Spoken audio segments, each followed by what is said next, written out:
everybody, this is day 10 of the Summer Wells case, and I'm going to go over the things that have been happening the last couple of days and some information I received that I want you to consider and see if you think it's plausible. And that's coming up in just a second.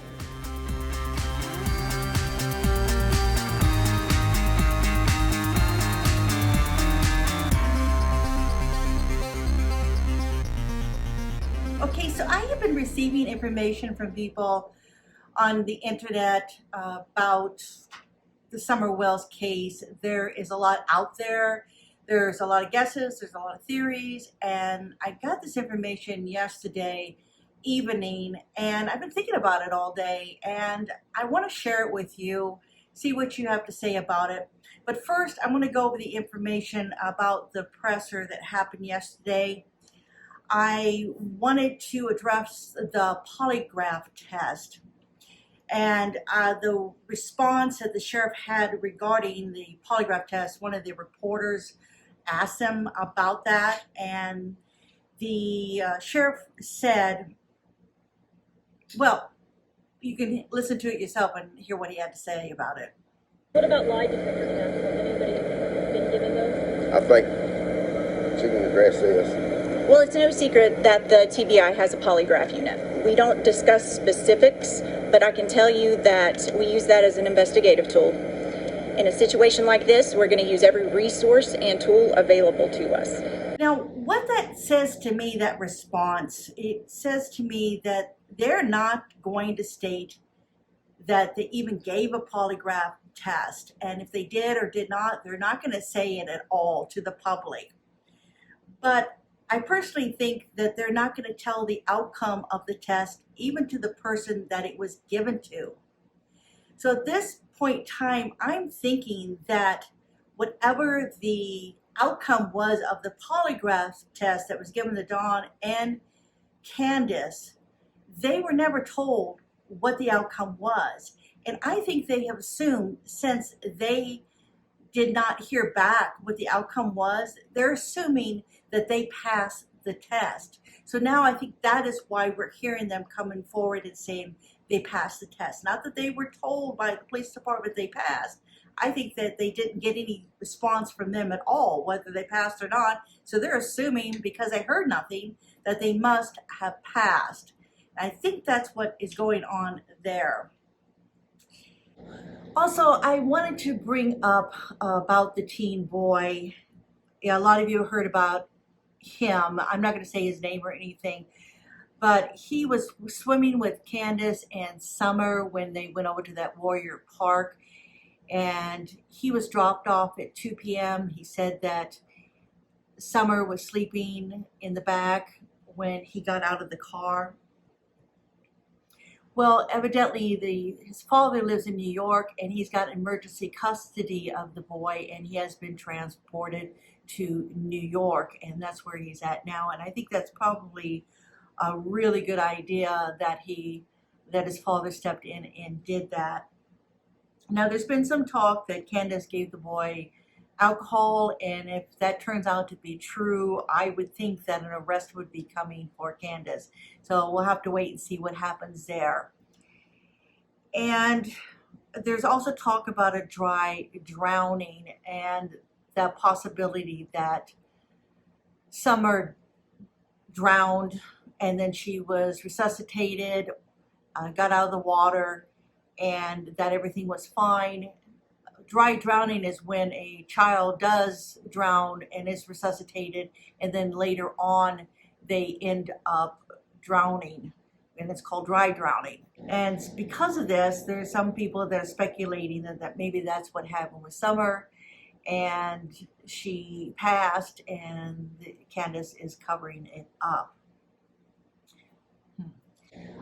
I also wanted to look at photos of the house. Now, Candace and her mother were by the trailer, and if you look at the picture above, you can see the trailer, and that's where the little garden is that they had, and that's where they were supposed to be when Summer said she wanted to go in the house and play with the toys and go to the basement and play with her toys. And if you look at the angle, you can see where the basement door is. It's under that canopy. So if she did go into the house and she did go down to the basement to play with her toys and she came out that door, she would be able to walk out and go down the driveway, leave that scent, because they said the scent stopped at the driveway, and no one would have seen her going there. And you can see the trailer on the right, that white, that's the trailer where the grandmother is. And if you look there, you can see that if someone was walking there, you probably would not be able to see that person. So we know that Summer scent was followed down that driveway and then stopped, which means that she could have been picked up, she could have been put into a car, or I'm wondering if she turned around and went back the same way she came.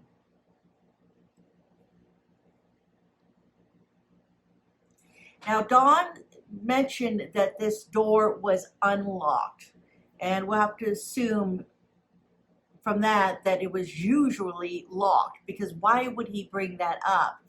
I thought it was a strange thing that he brought that up. He was specific about that. And so I was wondering, was it unlocked? Was it normal for it to be locked? And that day it was unlocked? But whatever it was an important detail that he felt that needed to be brought up. And I wondered about that.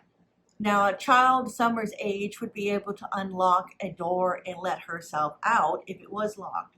But I got some information about that lock, and I wanted to bring that up to you. So let me go to the next section, and then I'll tie back into that lock. So the information that I got is confirming that basement story, but it has a twist to it that I never considered before, so that's why I wanted to bring it up to you.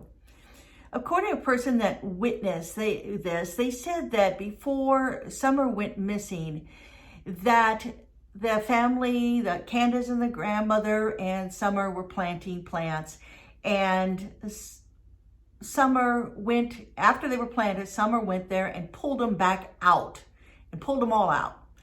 And the mother punished her by sending her to the basement. So this was an interesting twist on it, I thought. I've never heard this before, as the basement being a punishment. And they also stated that there was a lock on both sides of the door. So now let's remember what Dawn said, that the door was unlocked. And I was questioning that, because if you're inside, you could just turn a lock and go out. But what if there was a double cylinder lock on there, a deadbolt with a double cylinder lock? You would need a key. Even if you're inside, you need a key to unlock that door. And maybe that's what he was referring to, and that's what he was bringing up, was the fact that that door with the key, that had the key on the deadbolt, was open and it wasn't locked. And that may be why he was bringing that up, knowing that you would have to have a key to open it. So he was stating that it was unlocked. So I mentioned it in my other videos. I always thought there was something missing from the story. And maybe this is it. Maybe the reason that Summer went to the basement was not for a toy. It was because Candace sent her there for a punishment. And we don't know if there was toys there or not. It'd be interesting to find out if the police noticed there was toys in the basement. And if there's not, then maybe that was what it was used for. So if this information is factual, I can see why the family would have left it out. Because sending a child to a dark basement seems extreme, and it would also question their parenting skills. So I can see why they would have just left that out entirely, that part of the story. And I'm also hearing that there was beer cans all over the property. And before the police showed up, all those beer cans were cleaned up. And the people that showed up at the property that were aware there was beer cans all over even asked Candace what happened to the beer cans. And she stated that they had cleaned them all up. She had helped cleaning them all up. So why would you do that? I think it's just another thing that they were worried they would appear less than good parents, so they felt the need to clean up all those beer cans all over the place. And I also want to bring up the Don's BAC persona. Is it truly him? People are questioning. Is he really this way? Is he really religious? Or is it just for show? Is he really faith-based?